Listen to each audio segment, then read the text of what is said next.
Aqui é a Gabriel BR e eu estou com mais um vídeo para vocês.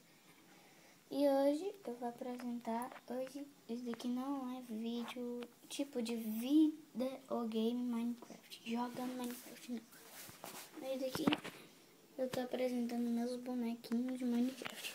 Bom, eu vou falar de cada um de quando eu ganhei. E também sobre cada um.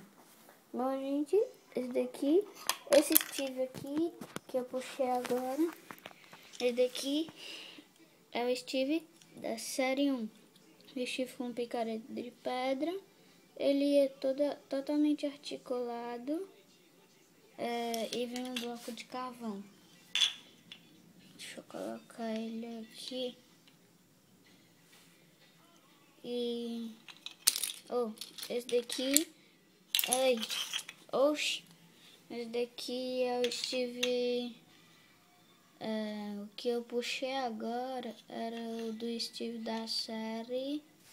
Esse daqui é o da série 2. Esse daqui vem com a armadura completa de diamante.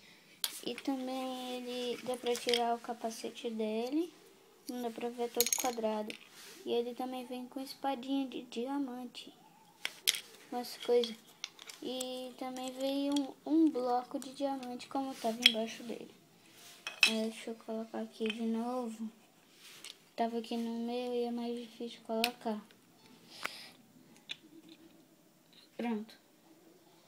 Agora esse daqui é